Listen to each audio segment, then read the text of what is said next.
Apakah boleh berbicara kepada para pelaku bid'ah jika mereka sudah terlalu menghardik para pelaku sunnah? Kita lihat saja siapa yang nanti diterima di telaganya Rasulullah SAW. Boleh, memang seperti itu kan.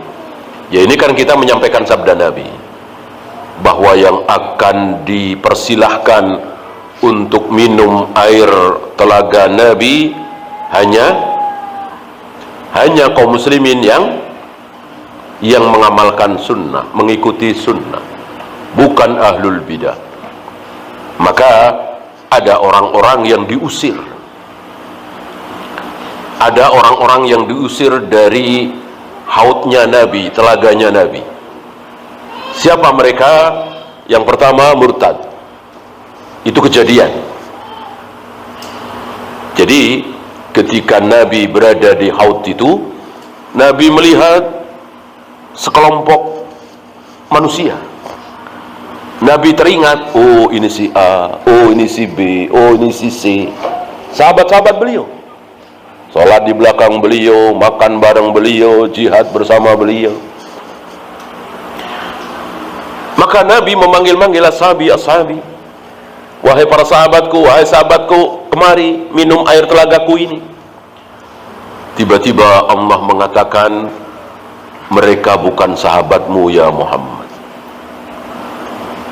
Engkau tidak tahu apa yang mereka perbuat sepeninggalmu. Apa? Murtad. Sahabat bukan kalau murtad? Ya bukanlah. Syarat menjadi sahabat itu 2 apa 3? 3 apa 2? 3. 1, bertemu dengan Nabi. 2, ketika bertemu dengan Nabi itu dalam keadaan Muslim, Islam. 2 doang? Ada 1 lagi. Apa? Mati dalam keadaan Islam sebagai Muslim. Kalau mati dalam keadaan murtad, ya bukan sahabat. Maka tidak boleh kita mengatakan ada sahabat yang murtad. Ya nggak ada lah. Orang bukan sahabat. Ya, orang-orang munafik kan yang sholat di belakang Nabi, yang makan bareng Nabi, yang jihad bersama Nabi. Ada yang munafik yang tinggal di Madinah. Munafik itu muslim apa kafir? Kafir. Cuman dia menyembunyikan kekafirannya, pura-pura sholat, pura-pura jihad, pura-pura bersama Nabi, membela Nabi. Maka sholat yang paling berat bagi orang-orang munafik, sholat apa? Masih ingat? Iya, Isya dan subuh. Kenapa berat? Enggak kelihatan, karena mereka sholat ke masjid berjamaah itu supaya dilihat. Duhur kelihatan, asar kelihatan, maghrib masih kelihatan, Isya kan gelap, belum ada PLN kan waktu itu. Isya gelap, subuh gelap. Berat bagi mereka karena nggak bisa pamer gitu.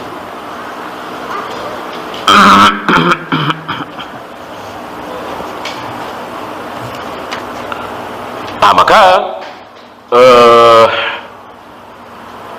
diusir dari telaga Nabi alaihi salatu wassalam karena mereka murtad. Selain murtad ada 1 lagi, yaitu masih muslim, masih Islam, tapi tidak mengikuti sunnah. Ya, levelnya seperti apa kita nggak tahu ya. Kita tidak mengatakan sekali berbuat bid'ah dalam hidupnya terusir dari telaga Nabi, enggak ya. Kita serahkan kepada Allah. Intinya ahlul bid'ah yang tidak mengikuti sunnah Nabi akan terusir walaupun mungkin masih muslim ya. Dan bid'ah itu kan ada 2. Bid'ah itu kan ada 2. Apa? Mukaffirah dan mufassiqah. Ada bid'ah yang bisa bikin kafir, ada bid'ah yang hanya bisa bikin fasik. Apa bid'ah yang bisa bikin kafir? Rafidhah, Jahmiyah, Ahmadiyah. Ini bid'ah yang jelas kafir. Ya gimana nggak kafir meyakini bahwa ada Nabi lagi setelah Nabi Muhammad SAW? Gimana nggak kafir? Dia sudah meyakini bahwa Allah tidak punya sifat. Yang punya sifat adalah makhluk. Gimana nggak kafir? Sementara sifat-sifat Allah dalam Al-Quran itu ratusan. Berapa banyak ayat Al-Quran yang harus dicoret? Ar-Rahmanir Rahim, coret. Karena Allah mempunyai sifat Ar-Rahman, Ar-Rahim. Kufur ini Jahmiyah. Maka disembelih oleh Khalid bin Abdullah. Si tokoh Jahmiyah ini Ja'ad bin Dirham. Ya. Yang kedua, hanya sekedar bikin fasik, belum kafir. Ya, seperti di negeri kita barangkali, yang yasinan, yang tahlilan, yang usoli, nawaitu, segala macam. Bid'ah amaliyah, bukan keyakinan.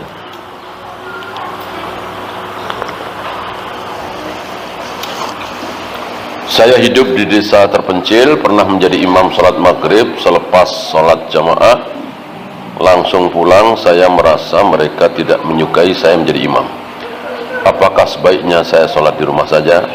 Jangan, tetap sholat di masjid dan gak usah jadi imam. Ya, biar mereka saja yang jadi imam. Gitu.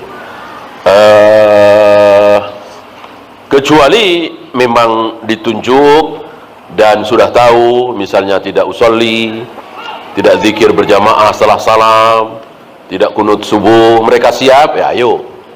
Kalau enggak, ya cari yang lain. Ya,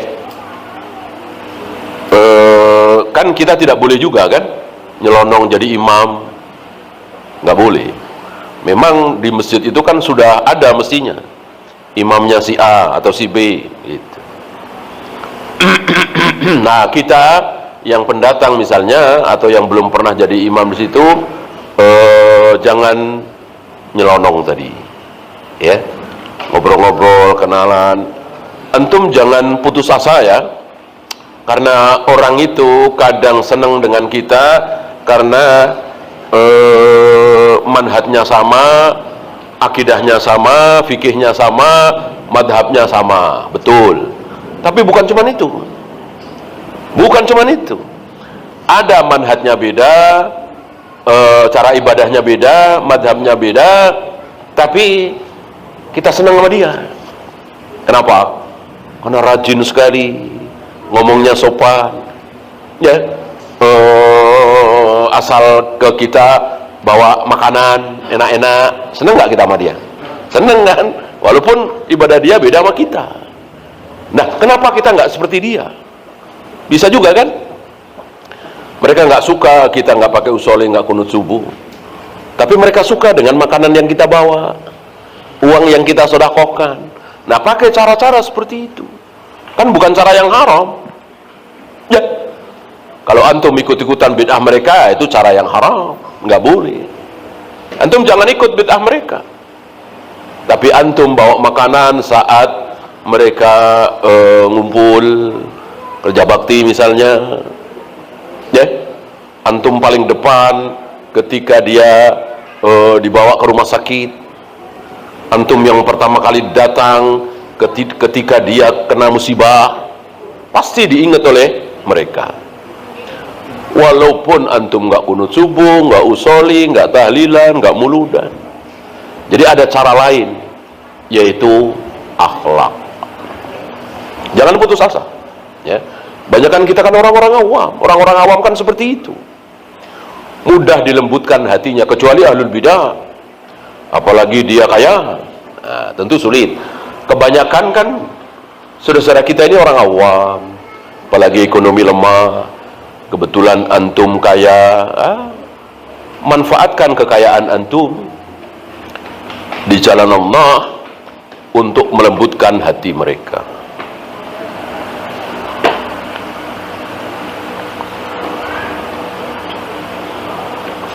Ada ikhwan membenci dan tidak mau akur lagi kepada temannya yang sama-sama ngaji, berdalil dengan Nabi yang tidak suka melihat wajahnya Wasi, budak yang membunuh Hamzah.